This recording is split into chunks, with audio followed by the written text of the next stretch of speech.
pour terminer, oui, il y aura un climat national qui va influer sur les municipales et les résultats des municipales va évidemment influer sur la présidentielle qui sera quelques mois après, un an après. Abel? Alors vous avez l'ambition d'incarner l'alternance à Marseille. C'est une ville que je connais très bien. Je n'y vis pas, mais j'y suis 2 à 3 fois par mois pour des activités où j'interviens auprès des jeunes dans les quartiers nord. J'y suis encore lundi prochain.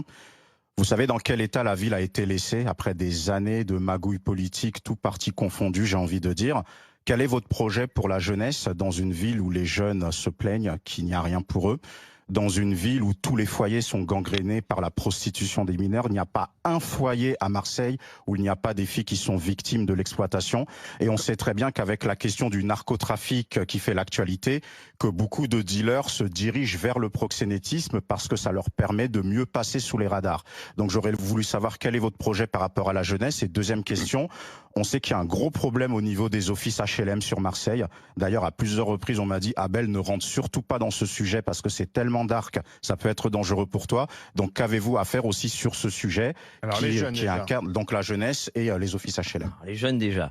Vous avez raison, nous voulons incarner l'alternance tout simplement parce qu'aujourd'hui, les Marseillais, on le sent, veulent un vrai changement. Et le vrai changement, pour répondre à votre question, là, tout de suite, à Marseille, c'est l'ordre. C'est le retour de l'ordre. Le vrai changement, c'est l'ordre. Il n'y a pas d'autre mot. Donc, pour la jeunesse, comme pour tous les Marseillais, bien, il vaut mieux un Marseille en ordre parce que un Marseille en ordre, c'est un Marseille, pour prendre une expression très connotée à gauche, c'est un Marseille qui vit mieux ensemble concrètement. C'est un Marseille qui recommence à produire de la richesse. Mais concrètement, ça veut dire quoi dans la vie des L'ordre, c'est jeunes? l'État qui l'incarne. C'est les deux. Depuis plusieurs années, on a donné assez de moyens aux maires pour qu'ils puissent aussi avoir une responsabilité en matière de sécurité. Puis l'ordre, ça dépasse l'ordre dans les rues. C'est l'ordre dans les rues, c'est l'ordre dans les poubelles, c'est la saleté. Chez nous, c'est un vrai sujet. C'est l'ordre dans les écoles, parce que les écoles primaires, là aussi, rôle. Oui, mais donc aux jeunes qui se plaignent, vous leur présentez seulement le mot ordre. Non, évidemment. Je vous dis que c'est le préalable. C'est le préalable. C'est-à-dire qu'une maman, quelle que soit son origine, quelle que soit sa religion, quel que soit le quartier où elle habite, eh bien, ce qu'elle veut éviter à tout prix, que son gosse de 13 ans soit déscolarisé et devienne guetteur à 13 ou 14 ans et qu'il se prenne une balle dans la tête dans un règlement de compte à 15 ou 16 ans. Bon, vous voyez, la maman, elle a besoin d'ordre, où qu'elle soit, y compris, et surtout... mais ça répond pas à ma question, ça on le sait, et on sait que Marseille c'est une ville... Une mesure concrète. Pour les jeunes, parce qu'on sait qu'au kilomètre carré, vous avez une densité de mamans en deuil qui est très importante à Marseille, mais qu'est-ce que vous proposez aux jeunes qui s'ennuient? Effectivement, l'ordre, la sanction, la répression, ça il en faut. Mais en préambule, qu'est-ce que vous faites comme projet? Une fois que j'ai rétabli l'ordre, je mets le paquet sur... Enfin, je résume en une formule mais que je peux développer. Je préfère qu'un jeune devienne fort logiquement entrepreneur que guetteur. Voilà. Et aujourd'hui, à Marseille, la seule tentation, c'est devenir guetteur. Donc, il faut... Mais du coup, vous n'avez pas de projet pour les jeunes. Moi, je vous parle de jeunes filles qui sont dans des réseaux de prostitution des mineurs. Je vous parle des foyers qui sont...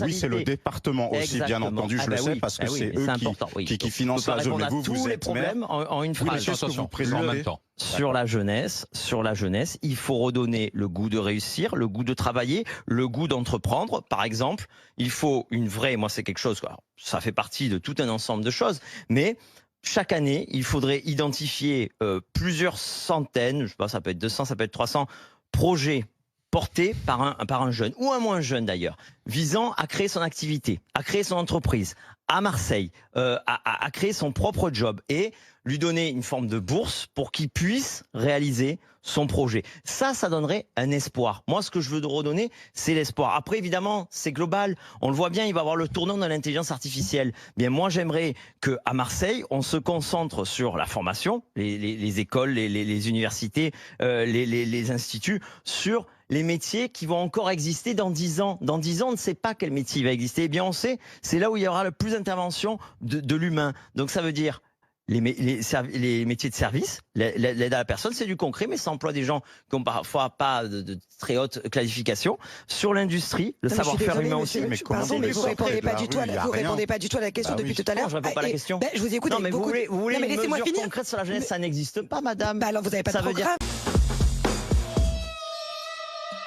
Parce que malheureusement, on a pas mal d'affaires d'agression sexuelle dont on entend parler ces jours-ci. Alors certes, à Paris, avec une trentaine de suspensions d'agents pour des histoires de violences sexuelles. Oui, c'est une véritable tempête dans les écoles parisiennes et on peut comprendre l'angoisse des parents qui confient leurs enfants à des centres de loisirs, à des activités périscolaires en maternelle ou en primaire. Là, du coup, il y a un contrôle qui est fait des services départementaux et notamment sous le fichier FIJAIS, donc des délinquants sexuels, des interdictions d'exercer auprès des mineurs. Donc, ça de soi que si la personne apparaît sur le fichier, on ne doit pas l'embaucher, quoi. Voilà. D'accord. Alors, Abel Boyer. Dans ce cas, ce que vous nous dites, c'est encore plus dramatique. C'est-à-dire que, en plus du fichier qui existe, auquel vous avez accès dans le cadre du processus de recrutement, ça veut dire qu'il y a encore plus de pédophiles et de pédocriminels potentiels dehors. Je suis allé voir sur le site un petit peu quelles étaient les conditions exactement. Il y avait écrit remplir les conditions d'accès à la fonction publique, notamment de nationalité, avoir le sens des responsabilités, avoir des capacités d'autonomie dans l'organisation des activités de loisirs, une connaissance professionnelle en pédagogie et en animation et une qualité de communication au goût et au travail d'équipe. Ensuite, vous remplissez une fiche de renseignement et si votre dossier est pris, vous passez une sorte d'oral. Vous me dites, vous me corrigez si je me trompe, bien entendu.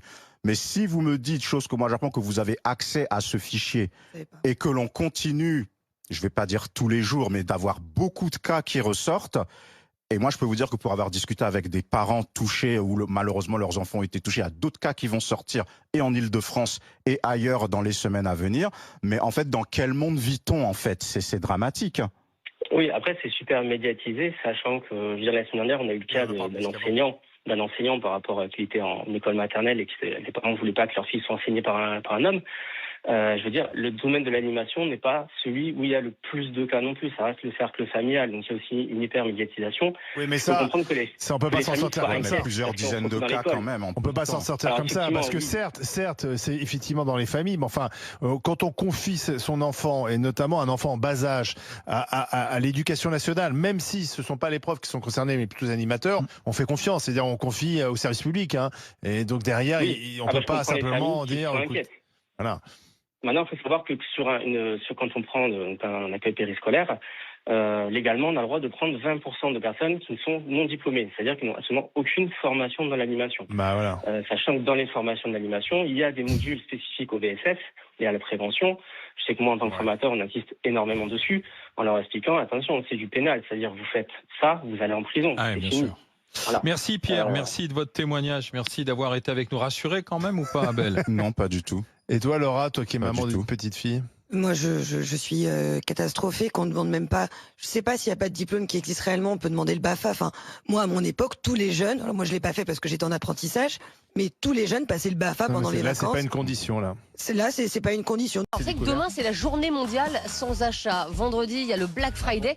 Mais est-ce que finalement, demain, c'est la journée mondiale sans achat. Le Black Friday, c'est vendredi. Est-ce qu'on achète Demain, tu te trop retiens et vendredi, tu te lâches. Est-ce qu'on achète trop aujourd'hui? Quel est le dernier objet que vous avez acheté, que ce soit sur Internet ou en magasin? Est-ce que tu as, alors je vais la faire, je suis tellement content. Est-ce que tu as la fièvre acheteuse, toi?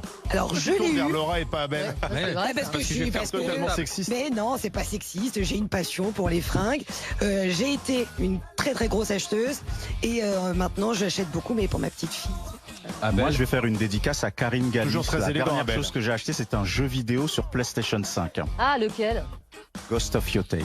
Ah oui, c'est un fan de jeux vidéo. Bon, écoutez, là, apparemment, Ouais, là, vous gardez là, ça de t'as rien côté. à dire, là. Vous faites avec. Là, t'es séché. Quand t'as Jean-Loup, Une chemise. une chemise. Ah oui, il celle y a que vous avez longtemps aujourd'hui? alors. Ah, il y a longtemps, exactement. Celle que vous portez aujourd'hui? Non. Allez, bonne émission avec Estelle. Rendez-vous au 32-16. RMC, les grandes gueules.